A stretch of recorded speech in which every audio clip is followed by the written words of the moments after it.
If you were to ask who or what inspired me to become an EMT, I may tell you about my fascination with Wes and Skip, the daring rescue team cruising around Los Angeles County in their 1958 GMC Suburban, risking life and limb to rescue folks who were trapped in a cave-in or at the top of a Ferris wheel.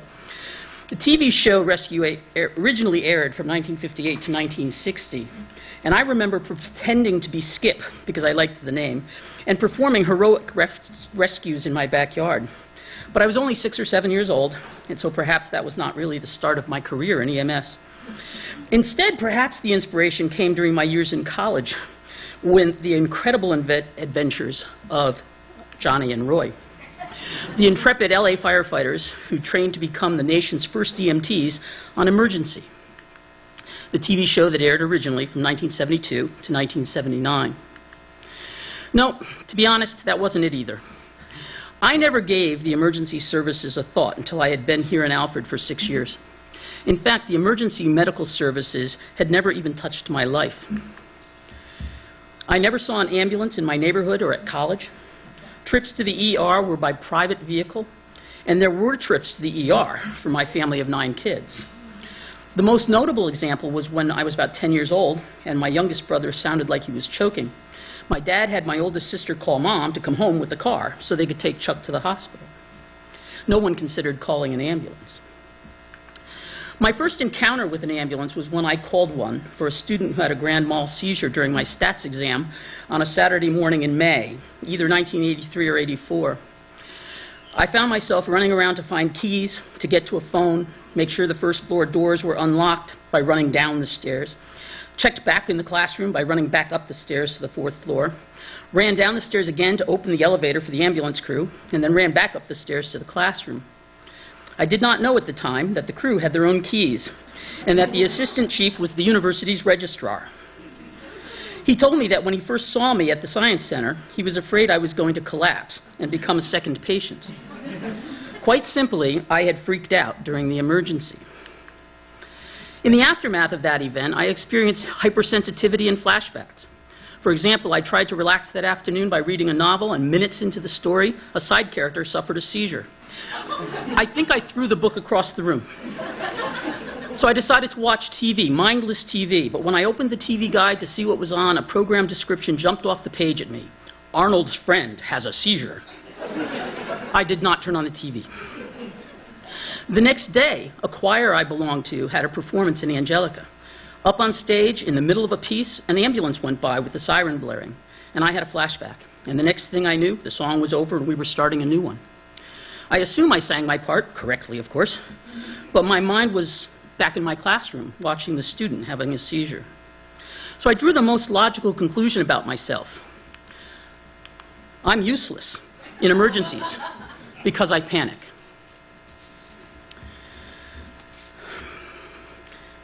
Then, 2 or 3 years later, my close friends Sid and Sharon joined the Wellsville Ambulance Company and took the EMT course. That became their sole topic of conversation, and it was like water torture. Drip, drip, drip. Whenever I claimed to be useless in an emergency because I freak out, and I said it a lot, their reply to me was, if you know what to do in an emergency, you're too busy to panic. And so it went. Drip, drip, drip. Until about 18 months later, in the fall of 1988, I actually found myself wondering when I could fit the EMT course into my schedule. I was serving on the P&T committee at the time, so I thought I'd wait until my term ended the following year. And then one October day, I had lunch with Ron Dorshug and Scott Weaver at the old Rogers Campus Center in this kind of general space here. Sitting down to lunch with these guys was not unusual in and of itself because it happened pretty often. What was different was that on that particular day, they were talking to each other about the need for more volunteers in the fire and ambulance company. And I told them I was thinking of taking the EMT course in a year or so I would consider joining at that time. And they said, join now. There are lots of things you can do to help before taking the EMT class, like we can teach you to drive the ambulances. So they invited me to that week's drill. Scott called me later that week and offered to meet me at the fire hall to show me around, and I said okay. He had also pointed out to me that I hadn't said no at the lunch. So, good student that I had always been, I arrived with a notepad and a pen, ready to take notes on how to be a firefighter. Scott and his wife Marion met me at the hall, found me some turnout gear, and within 10 minutes I was riding down the street on the back of a fire engine and learning how to hook a hose to a fire hydrant. I never did take any notes that night, but I was hooked. I was officially elected to membership in the A.E. Crandall Hook and Ladder Company in December of 1988. I soon began training as a driver, and I started my firefighter classes the next summer. And that happened to be when I had my next major encounter with a medical emergency, and again experienced that utter sense of helplessness that comes with being untrained. It was a rainy night, and I was reading at my home in East Valley, on East Valley Road, and I could hear a car heading toward my place. It caught my attention because the driver was obviously not slowing down for the curves. And then the sounds of the crash came. I hurried outside, and my neighbors and I found a man lying on the side of the road and a pickup truck in the ditch. We called 911 and then waited for the ambulance to arrive. While holding a blanket over the man to protect him from the rain, I remember I kept saying, "Keep breathing, please, just keep breathing." Later I would tell Bill DeBrell that I never wanted to feel so completely helpless again. And indeed, I then followed through by starting my first EMT course in January of 1990. In New York State, an EMT certification needs to be renewed every 3 years. So in 1993, when it was time to recertify, I chose to move up, and I took the intermediate course. I maintained my certification as an intermediate until 2008, when a scheduling glitch gave me the choice of dropping back to basic or moving up to the critical care level, and I somewhat reluctantly chose to move up. This past spring, I recertified for another 3 years as a critical care EMT. I've been a very active member of the company over the years, partly because I was a chief officer and partly because my level of training was valuable to many patients. For example, I responded to 128 out of the 391 calls of the ambulance company in 2013. That was 33% of the total calls. 40% of those calls, of my calls, were after 10 o'clock at night.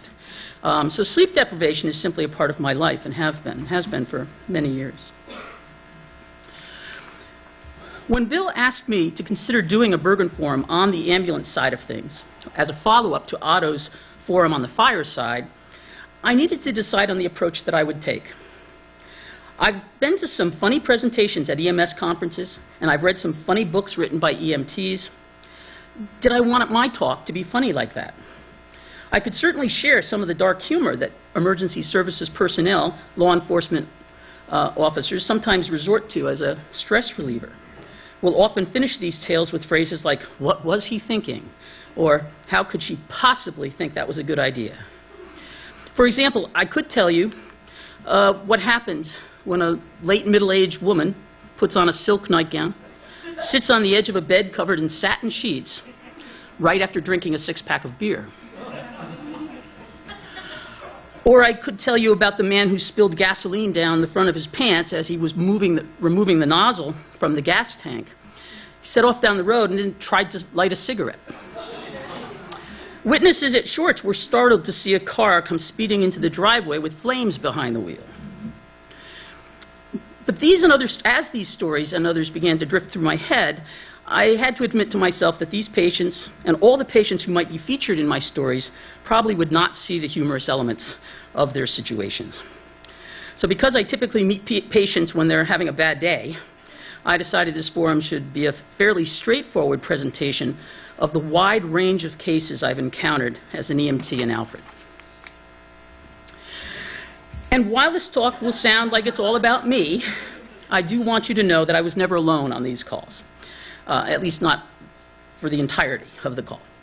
I have had the privilege of working with many, many fine people.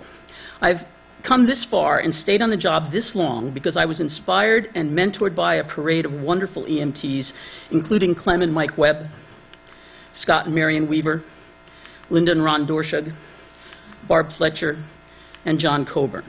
Just to mention a few of the members who are no longer active with our company. Alfred was lucky to have their services while they were active.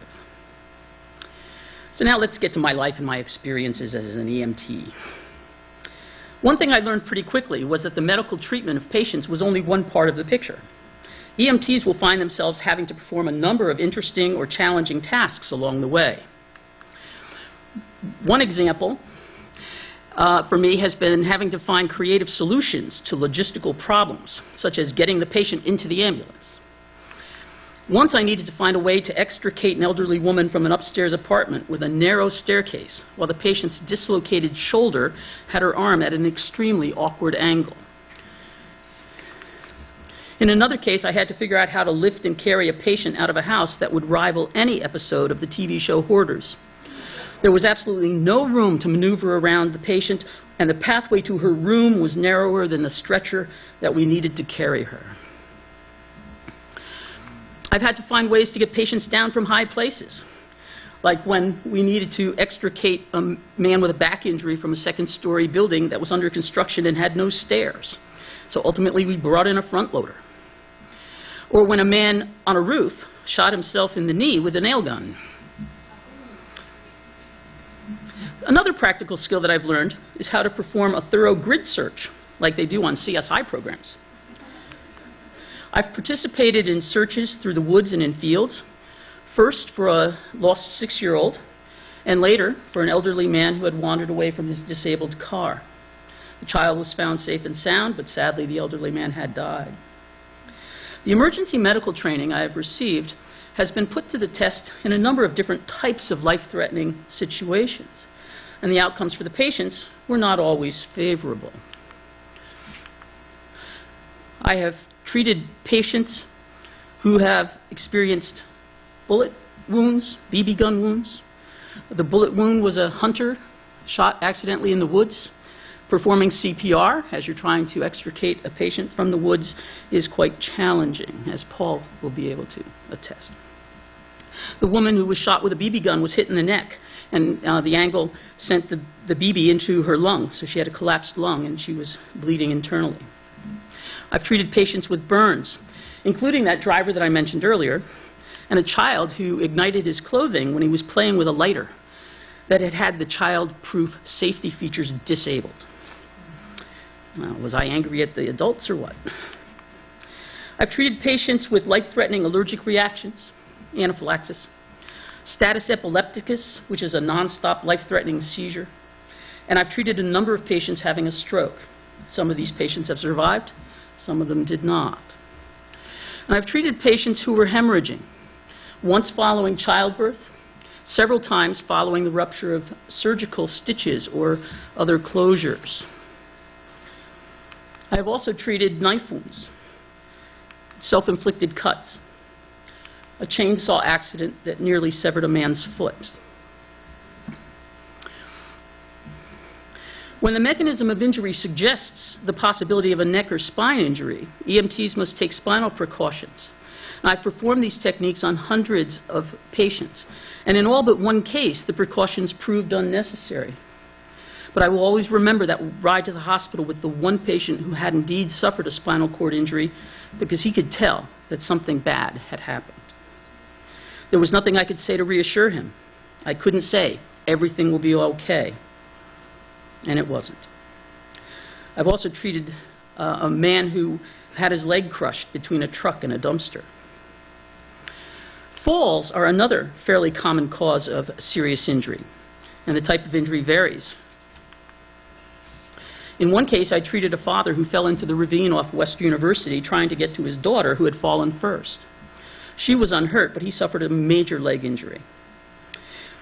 In a case that put the "what are they thinking" back in mind was the young man who was car surfing down Church Street and suffered a serious head injury when he fell off the car. A student suffered a major head trauma when he jumped over a retaining wall without knowing there was a 15-foot drop onto pavement on the other side. 3 students have managed to fall out of second or third story windows or balconies on their apartment buildings. One fell off the back deck. The other 2 fell out of windows. If I remember correctly, one of these bright young fellows said that he was trying to jump onto the tree branch a few feet from the window. Again, I just have to ask, what made him think that was a good idea? And I've also responded to countless motor vehicle accidents. And fortunately, most of them resulted in only bumps, bruises, small lacerations, and a bill from the tow truck company. But despite the advances in automotive engineering and the improved safety features in cars, collisions can still prove devastating. And I can still recall the scenes of 7 fatal car accidents and 1 motorcycle accident. In one case, a young man died because his passengers were playing the game of tug on the steering wheel as they were coming down Jericho Hill. At another disturbing scene, in the very early hours of the morning, deep in the woods along Route 244 toward Belmont, the car was upside down, the roof had been sheared off as it crashed through the trees, the engine block was cold, indicating the accident had happened hours earlier, but the stereo was still blaring, and a heavy metal CD with songs about death and suicide was on continuous play. And we listened to that for a long time. One of the non-fatal accidents that was memorable occurred on Jericho Hill. We arrived on scene to find one of the cars literally in 2 pieces, yards apart, and a young man was lying in the middle of the road. He had landed there after falling through the floor of the car as the back end separated from the front.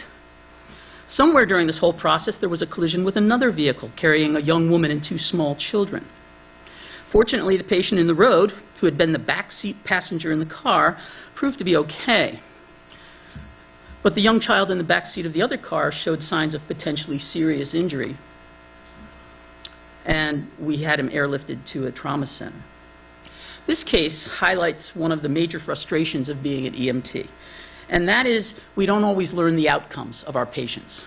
And I don't know if this kid was okay or not. Cases involving children always are more stressful for EMTs, or for myself anyway. So 2 of the more difficult calls involved children who were hit by a car. Both had run into the road unexpectedly, and fortunately both recovered. In fact, several years after he had a serious leg injury, I got to play tennis with one of those young men.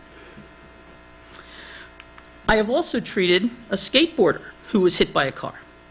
The car was making a turn to go up behind Bartlett Hall. It was full dark. The skateboarder was wearing dark clothing with no reflective materials, and he came off the sidewalk that comes diagonally down into the intersection from the entrance to Bartlett Hall. There was no way the driver would have been able to see him coming. But the university now has crosswalks, as if that would have saved things.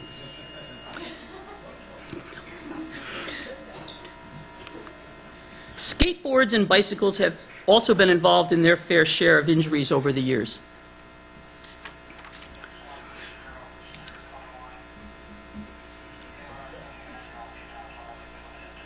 Fall victim with a hip injury. Falls. All right. Okay. Skateboard and bicycles. One skateboarder suffered a life-altering head injury when he rode down Pine Street and crashed when he tried to turn onto the McLean Center driveway. He was not wearing a helmet.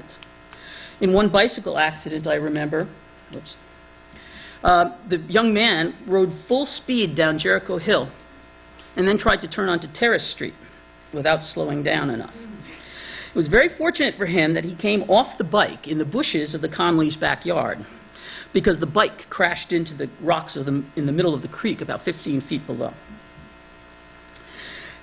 As an EMT, especially in a college town, I've also gone on many calls where the patient was experiencing a mental health crisis.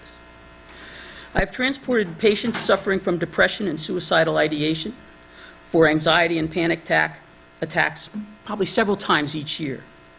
But the mental health calls that have been most memorable have involved what appeared to me to be full-fledged psychotic breakdowns.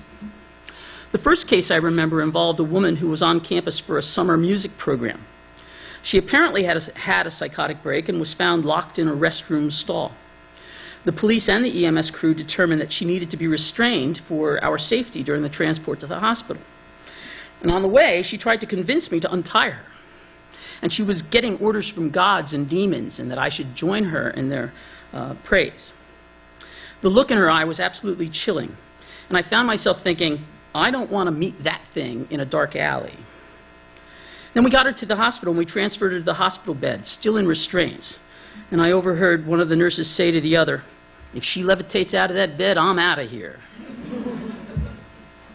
A second case involved a young man who was discovered in a remote parking lot on Alfred State campus, who was completely naked and was standing at the base of a lamppost, gouging his bare feet against the sharp corner edges of a metal plate.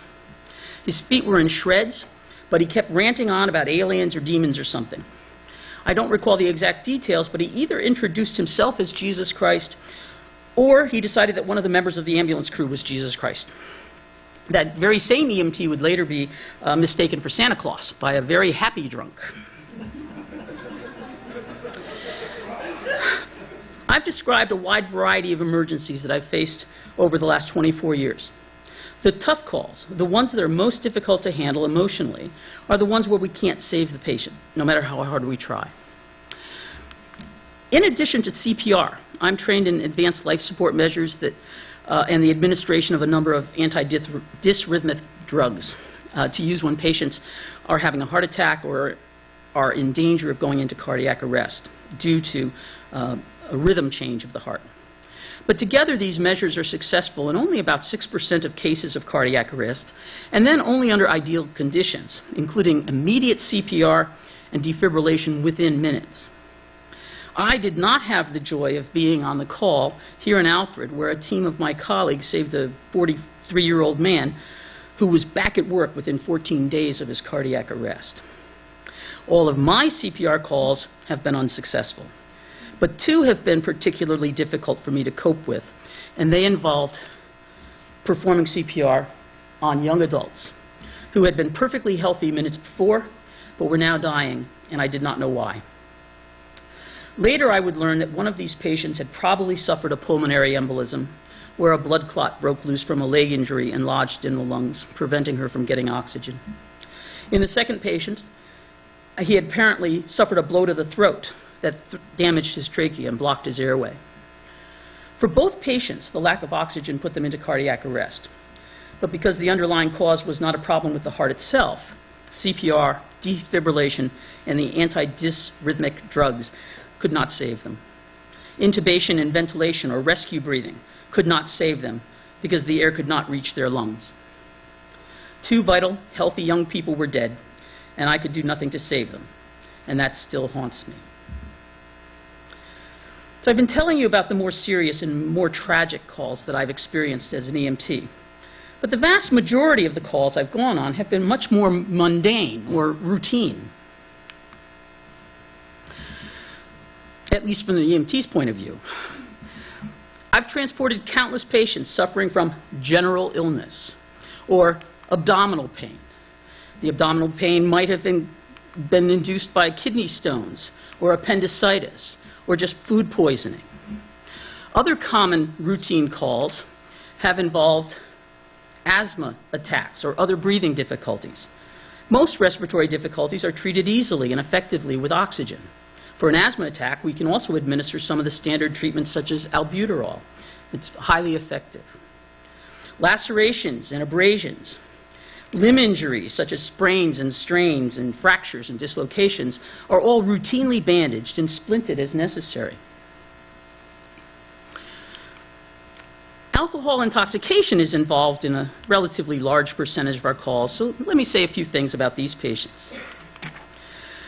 My intoxicated patients have been found in a variety of locations, including on the street, on sidewalks or on benches, in bushes, in ravines, in cars, in bars, on toilets, in showers, in bed, in someone else's bed, on the floor of their room, on the floor of someone else's room, in hallways or lounge areas, in stairwells, in the wrong dorm, in a dorm on the wrong campus, and my favorite, in the wrong house. Some of you villagers may have had an unexpected guest. Well, yeah, I got a hand back there. Okay. Yeah, anywhere. You can find them anywhere. And intoxicated patients also come in many flavors. Some are friendly, some are happy, and these patients tend to be cooperative and some are downright funny and entertaining. Other intoxicated patients are embarrassed. Some are scared. Some are crying. Some are apologetic, and that tends to be over and over and over and over again. Some have wanted to call mom. In fact, one patient did call mom and apologize to her over and over and over. Some have wanted to call dad. That was usually to have them yell at us. A patient or two, or a dozen, have threatened to call a lawyer. They know their rights. Some intoxicated patients are belligerent and testy, and they're not as much fun to be around. Others are worse because they're aggressive and combative. Some have demonstrated the amazing ability to swear a blue streak all the way to Hornell. Sometimes the crew is the target of their ire. On a number of calls, I've been accused of performing unnatural acts or been invited to do some anatomically impossible things. But the realities are that most intoxicated patients sober up without incident, and according to the staff at the hospitals, most of them did not need emergency medical transport. Only a relatively small number of my patients have been dangerously intoxicated and face truly life-threatening levels of alcohol poisoning, including 2 on this past hot dog day. The merits of a policy that requires the staff to call an ambulance for every student who gets drunk or vomits, thus placing a heavy burden on the volunteers of the ambulance company, could be the topic for a debate on another day. Today, of course, is the 13th anniversary of the terrorist attacks on the Twin Towers. On that day, 341 firefighters, 63 law enforcement officers, and 10 EMTs and paramedics died because they went into the towers after the planes had hit. The EMTs went into this situation in order to help evacuate the building and to provide treatment for the injured.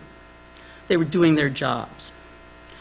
After the towers collapsed, the surviving EMS personnel and those who were arriving from all over the city and the region could do very little except assist the walking wounded. The sense of frustration and helplessness must have been immense. The final death toll was ultimately reported to be 2,977, including those 424 firefighters, EMTs, and law enforcement officers who entered the towers only after the disaster was underway. This kind of heroism is not limited to big cities, paid departments, or terrorist attacks. Every community, including Alfred, has dedicated EMS and fire personnel ready to respond to the disaster. The volunteer EMTs and firefighters of the A.E. Crandall Hook and Ladder Company, the Alfred Station Fire Department, and all of the fire departments in the county may be unpaid for their service, but they are professionals. They, too, would make every effort to rescue people from a burning or collapsing building, even if it meant placing themselves at great risk. As a case in point, let me remind you about what happened at approximately 5:15 on November 11th, 2011, when there was a gas explosion at the Rose Apartment building on Glen Street.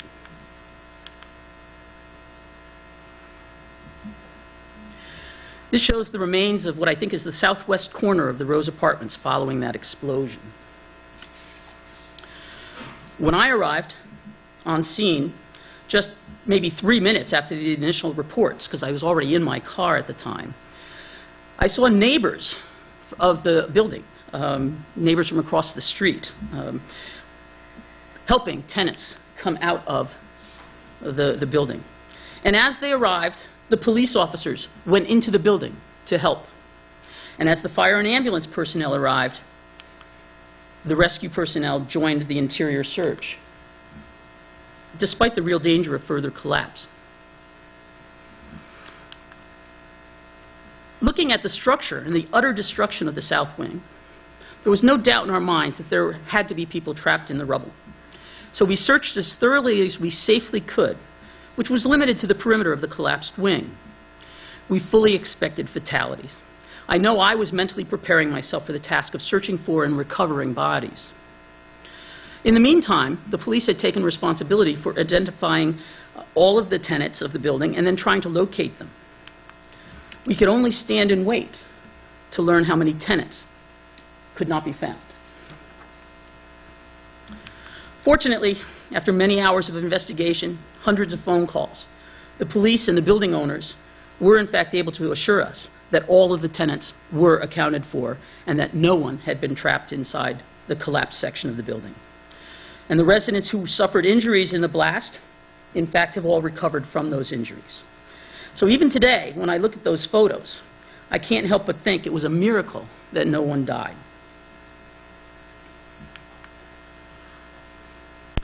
So despite this portrait that I've been painting for you today of being an EMT, it has not all been bad.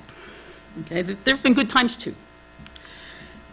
We have our annual fundraiser, Breakfast with Santa. It's always a good time.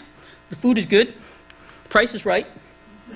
Mark your calendars for the first Saturday in December, 9 o'clock at the firehouse. I also get to go to all of the home games for the football and lacrosse and rugby. I can't beat a free seat at the 50-yard line to enjoy a good football game.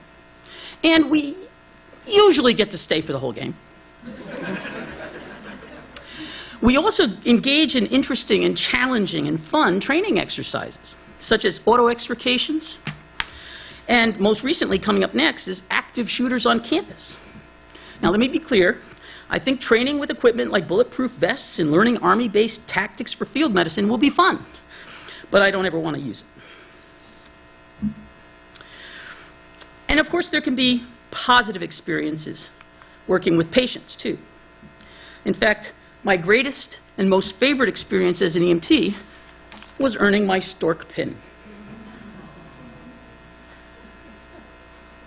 EMTs earn a stork pin when they deliver a baby. And my pin is pink because my baby was a girl. There was no other experience like it for EMTs, not for me for sure. And I was ecstatic. Well, okay, maybe not ecstatic, at least not at first. Okay, to be perfectly honest, my first reaction was utter terror and feeling helpless. So let me tell you the whole story. Whoops. Oh, don't forget that. I was an assistant chief, and I was scheduled to cover the second call of the night, if there was one. On this particular Wednesday, back in 1991 or 92, the first duty crew was called to a woman in labor in Hartsville at about 2:20 in the morning. Less than 10 minutes later, the second duty crew, mine, was called to a miscarriage in the village. Boy, did I want to change places with Barb Fletcher and let her take the one in the village and I could go to the Hartsville, but that didn't happen. So I arrived on scene to be informed that the patient was only 4 months along and having a miscarriage. I found her lying on the floor of her bedroom, scared and in pain, and I knew I needed to be prepared for hemorrhaging, so I lifted her nightgown with real trepidation. You have to understand, this was the first childbirth call I had ever been on. And although teachers had described it to me in class, I had watched childbirth films, and I'd read about it in the textbooks, I was still terrified of this real thing. So as I nervously lifted her nightgown, expecting the worst, I was really surprised to see the top of the baby's head. The baby was crowning, so the woman was giving birth, not having a miscarriage. She wasn't only 4 months pregnant, after all. And I'm sure there's a whole nother story somewhere in there. So I'm trying to hide my utter terror from the patient, her sister, and the young man in the room, and doing the only thing I could clearly remember from the books and the films, which was to massage the skin around the baby's head to prevent tearing. And the first EMT from the ambulance crew comes through the door, John Buckwalter. With relief that this father of 4 or 5 was here to help me, I said to him, "John, we're delivering here." And he immediately did what he had learned to do at the births of his daughters.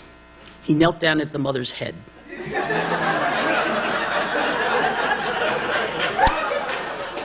I wanted to scream, "No, come down here." But I was trying to appear calm and professional for the audience and the patient, so I swallowed my scream and was trying to think of a subtle way to get John to join me when Linda Dorshug, an EMT with 30 years of experience as a nurse, came through the door, looking very sleepy. And when I said to her, "Linda, we're delivering here," her eyes popped wide open. She joined me in the battle zone, and we delivered a healthy, full-term, 7-pound, 14-ounce girl. She was not 4 months pregnant. The happiness and sense of ecstasy that I recall about that night had finally emerged, literally, and looked something like this. By the way, the first cruise patient was only having false contractions. They were waiting for my team at the fire hall when we got back from taking the mother and the child to the maternity ward at St. James, and I swear they were all green with envy.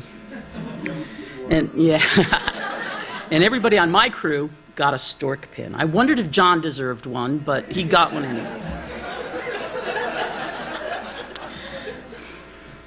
So in conclusion, I could have left all those slides in here, Bill.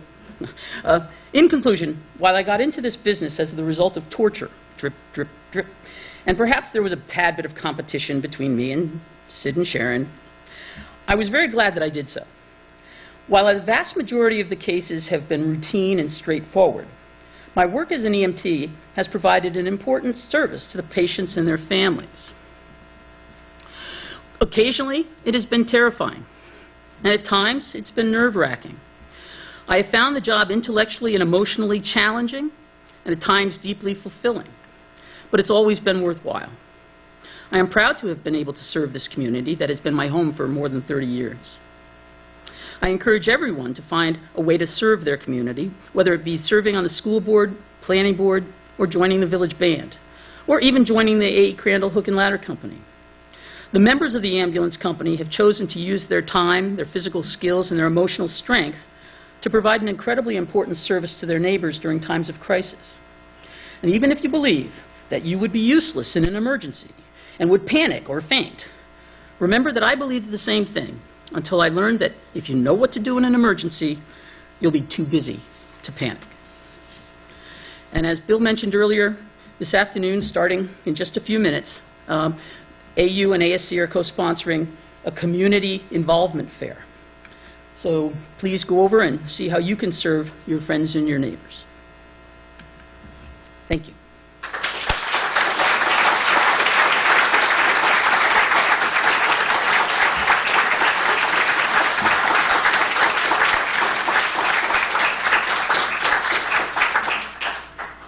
I had really hoped to have no time for questions, but I threw away too many slides. Yes? Okay. As Nancy's colleague, I want to first thank her for all of her service over the many years that I've been here, which is 25 years. And I want to say that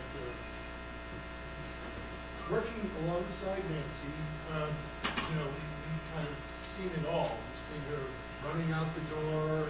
Mostly, I found out a lot from this. Mostly I've seen it on the other side. At the classroom, seeing her running out and rushing back to get to a class she's left, or just driving down the road, or reporting that she's been up all night, and I'm wondering how she's able to function in all this kind of community. I think that's smart. I really am.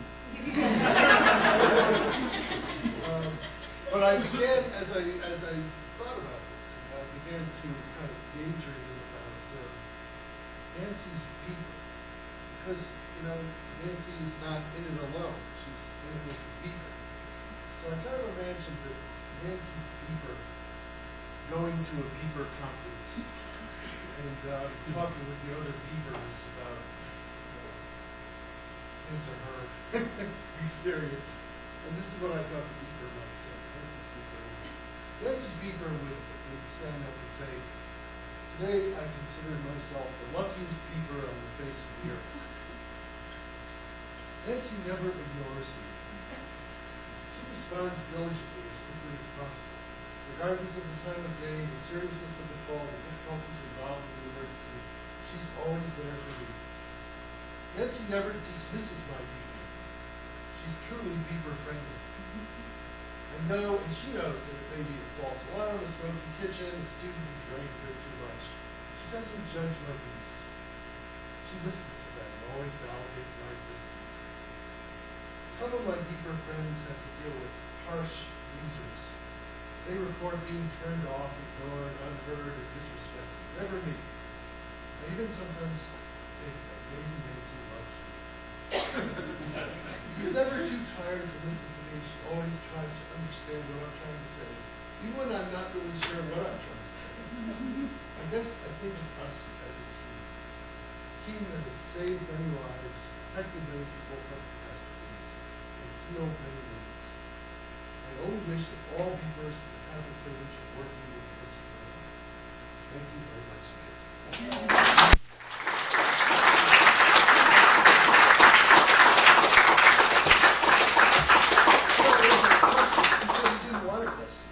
Okay. We do have time for questions. I'll just invoke the privacy laws. Say, I can't answer that.